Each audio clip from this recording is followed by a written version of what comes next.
ASP Daniele Moro. Evoluzione o rivoluzione? Rinnovo del consiglio d'amministrazione dell'azienda per i servizi alla persona Daniele Moro, di fatto la seconda azienda del comune per quanto riguarda il settore pubblico, sia come bilancio sia come importanza. Gestisce questa importante istituzione tutti i servizi socio-assistenziali, oltre che la casa di riposo per quanto riguarda gli 11 comuni del Medio Friuli, quindi un ambito molto importante oggi all'interno della nuova azienda per i servizi di assistenza, la numero 3, che è una delle più estese, anzi è la più estesa territorialmente di tutta la regione. Quindi un compito molto importante che ha svolto nel passato e per il quale ringrazio personalmente come sindaco della città di Codroipo e soprattutto a nome di tutti i sindaci dell'assemblea dell'ambito che ho l'onere e l'onore di presiedere,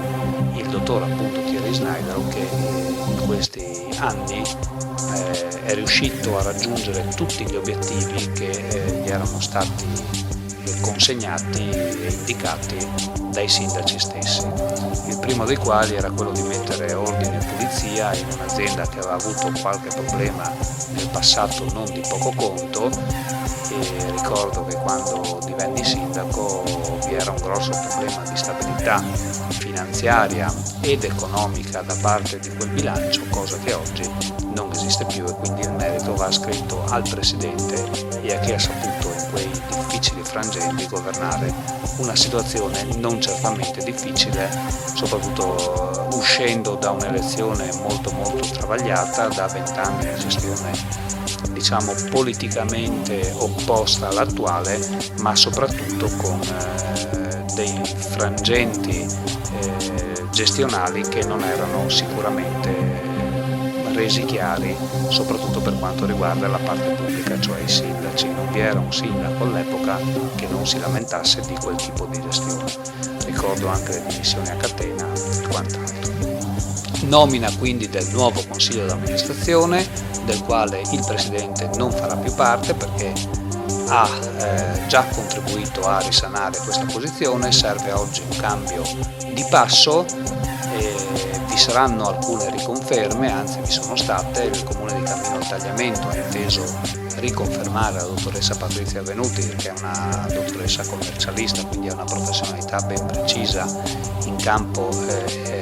economico, finanziario, di conoscenza dei bilanci all'interno di quel consiglio d'amministrazione,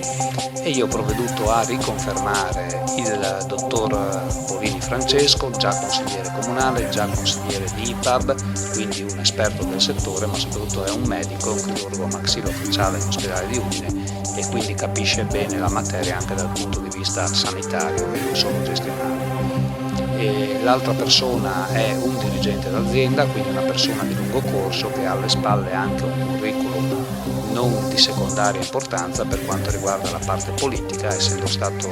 in tempi ancora della Prima Repubblica, si direbbe, assessore della provincia di Udine, vicepresidente con deleghe molto importanti all'epoca,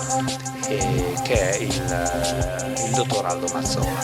quindi una figura dirigenziale. L'ultima figura, che è la vera novità di questa nuova compagine chiamata a dirigere l'ASP Daniele Moro, riguarda l'assessore, o meglio ormai ex assessore della mia giunta,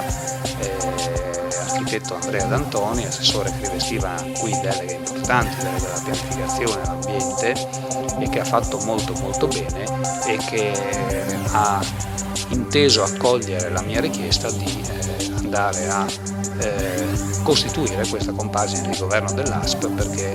a mio modo di vedere ne ha le capacità, il giudizio, il buon senso per fare bene assieme agli altri componenti che ho appena citato. Manca ancora un componente da nominare che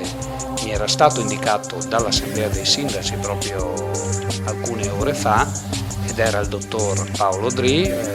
anche lui una persona che si occupa di sanità, che aveva un curriculum anche lui duplice, nel senso che ha fatto il consigliere comunale nella sua passata esperienza amministrativa, 2 passate esperienze amministrative in un comune sempre dell'ambito, che però ha inteso per motivi personali e lavorativi, così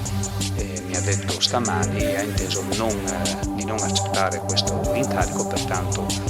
io ho già invitato tutti i sindaci dell'ambito, ovviamente escluso il presente, a indicarmi un'alternativa, cosa che ieri non mi era stata data, e quindi auspico che nel termine del più breve tempo possibile vi sia l'indicazione di un nome affinché il CDA possa completarsi con il quinto nome e operare nella pienezza dei suoi poteri. Per il Ponte News, Marco Mascioli.